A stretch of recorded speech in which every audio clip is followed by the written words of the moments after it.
Taliparamba bus stand റോഡിൽ തകർന്ന അപകട ഭീഷണി ഉയർത്തിയ കൈവരികൾ മാറ്റി പുതിയ കൈവരി സ്ഥാപിച്ചു തുടങ്ങി.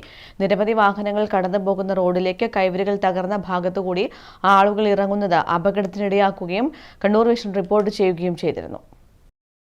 ദേശീയപാതയിൽ KCB ജംഗ്ഷനിൽ നിന്ന് ബസ് സ്റ്റാൻഡിലേക്കും കോട്ട് റോഡിലേക്കും എത്തുന്ന റോഡിൽ ഇരുഭാഗത്തുമുള്ള നടപ്പാതയ്ക്ക് കൈവരികൾ സ്ഥാപിച്ചിരുന്നു. ഇരുമ്പ് പൈപ്പുകൾ കൊണ്ട് നിർമ്മിച്ച കൈവരികൾ മിക്കതും തകർന്ന നിലയിലാണ് ഉണ്ടായിരുന്നത്. പല സ്ഥലത്തും പൈപ്പുകൾ ഇല്ലാത്ത സ്ഥിതിയിലായിരുന്നു.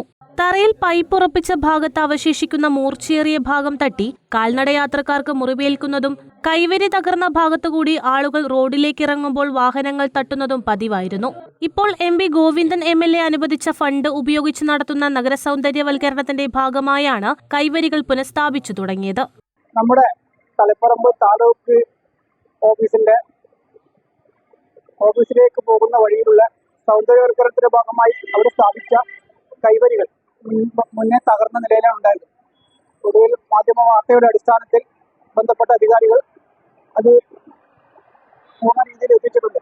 ഏതായാലും ജനങ്ങൾക്ക് ഉപകാരപ്രദമാകുന്ന ഈ പ്രവൃത്തിയെ എത്ര അഭിനന്ദിച്ചാലും മതിയാകില്ല. ജനങ്ങൾക്ക് ഏറ്റവും ഗുണകരമായ ഒരു പ്രവൃത്തിയാണ് ഇവിടെ നടന്നുകൊണ്ടിരിക്കുന്നത്. News bureau, Taliparamba.